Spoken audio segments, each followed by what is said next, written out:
Okay, so yesterday I created this frame for a robot, and last night I kept making a lot of changes that I saw needed to be improved, and I have a new one, and it's much smaller. It's more compact. This took an hour and 16 minutes to print, hour and 20, I'm not sure.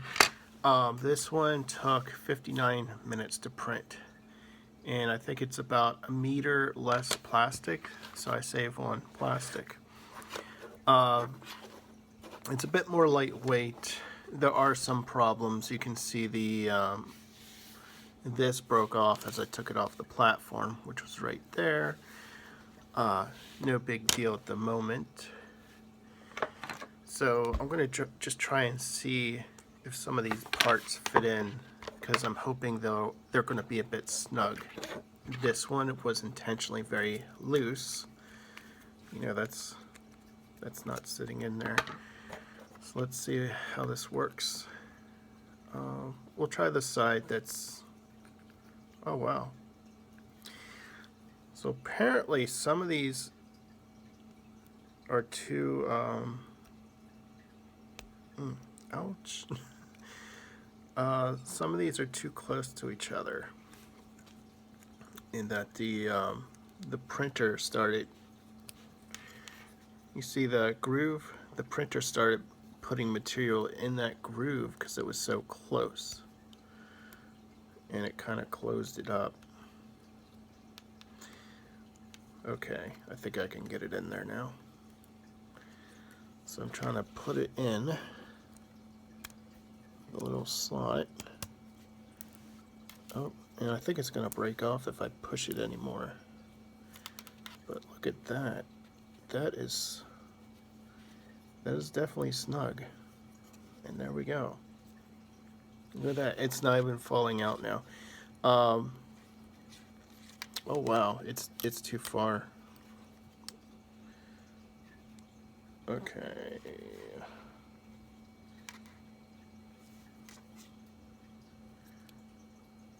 Okay, so I already see one problem I need to fix, and the problem is these I guess the circular cylinders need to come out a little bit further, so that this motor, let's just say, has to come back further. Let's put the other one in. Where's the other one? Here we go. And I'll just take this over here, and that has the same problem over there. Even without the tab, it's still pretty snug in there, so that's pretty good. So the next part, where's the black servo motor? Here we go. This is the servo, and that goes in the middle in here. And let's see how that works out. That's pretty good. It's a bit more snug. It's not 100%, so I could make it a little bit tighter.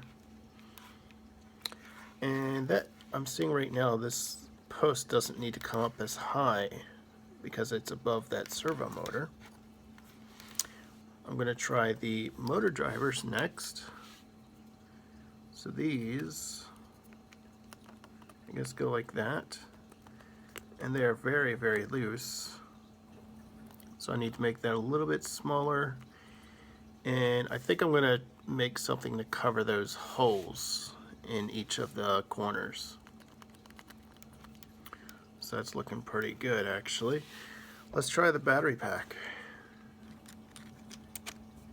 Okay, that's pretty good.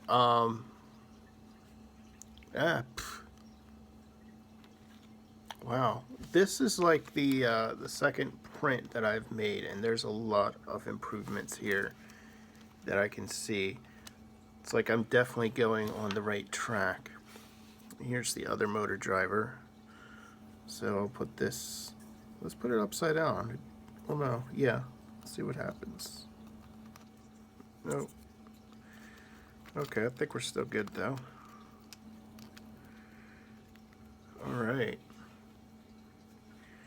And I was going to try and make my Sharpie pens fit into this, so I made the hole a little bit bigger. Oh, wow, that is pretty snug. So I need to make the hole just a little bit more larger, because the idea should be that the whole pen should just slide right down there onto the ground below it. It is tapered, so this side is thinner than here. And let me see if a pencil works. Nope. And those are really thick Sharpies, so that won't work.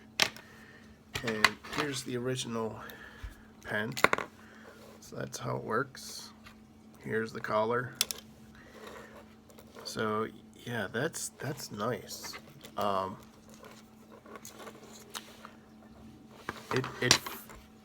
That is it's more compact. Everything fits together well. There are a few issues I saw during the print with two areas that were overhanging a little bit too much for my comfort. So yeah, the second print is doing very well. I did get another idea to improve the design a little bit, and let's see, you'll notice that in the middle here is a full circle now, and before I had a circle at the top and just a horizontal piece at the bottom, so that's a big change. However, I'm thinking instead of making this cylinder, make it a little bit into a sphere, make it a little bit round. I think that would be a pretty cool look to this thing. And there's a lot of this tiny threads of plastic all throughout this thing now.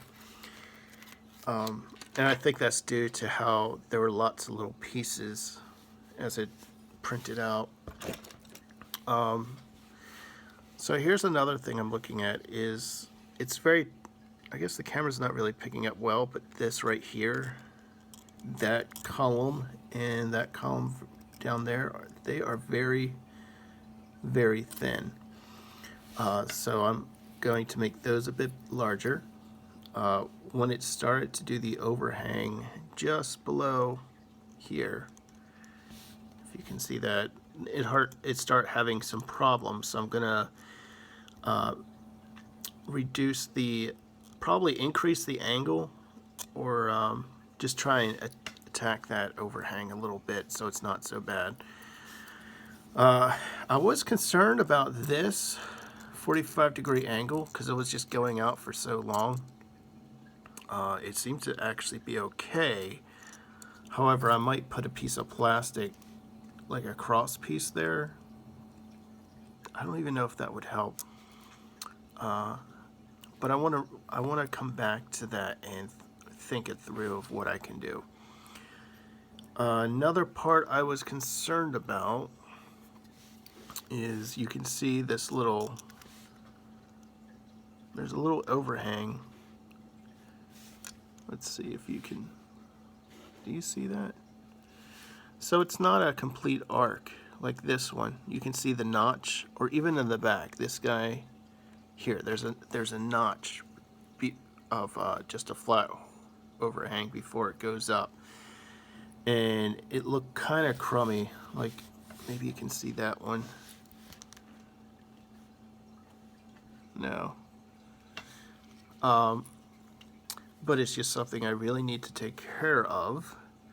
One of the things I tried to do on the bottom was reduce the whole surface area so it's easier to pick up off the print bed. So I made them round. These are 90-degree angles. You'll see there's a lot more surface area. However, with my printer, the bottom kind of gets spread out a bit, so it's not exactly a 90-degree angle. It's a bit more sharper, and it's kind of, I guess it looks kind of melty. So I do see a few issues I need to address on this guy here. It may be that I need to clean the head of my printer again. I was getting a little worried about breaking some pieces as I picked this off of the print bed. But it looks to be okay, actually. So I think the main problem really is my printer itself, and there's something going on with the printer head and leveling the bed. And then there's even, you'll see a little bit of droopiness. Let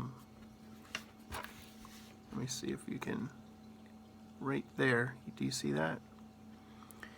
And then there's one over here. It's drooping, it's too much of an overhang. You can definitely tell when you look at it from the bottom. However, it works. It's not going to impede on actually using this as a shelf for a robot. I'm just looking over some other areas. So this was too high. And let me just make sure about this guy. Yeah, he's going to be okay if I bring this post down further.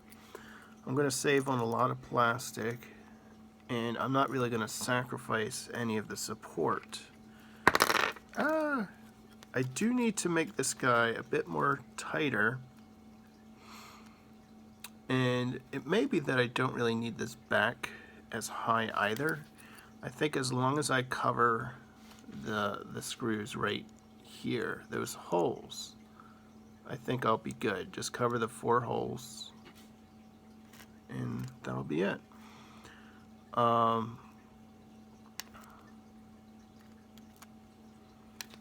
Yeah, I think that's pretty much it. There are not that many changes I need to make to get this thing to work now. I am fairly close to nearing completion, and once I get to completion, then I'm gonna probably print out a high resolution version of this and make sure it still works. Yeah, and I have to extend those. So stay tuned. I'm probably gonna put out another video sometime this coming week when I get a chance to update the design and then print out another version of the robot. I also have some marbles, so I'm thinking about using marbles for the extra wheel. So that would be interesting once that gets implemented. I've just got to think how the marble is actually going to be used in how it's going to attach to the frame. All right, goodbye.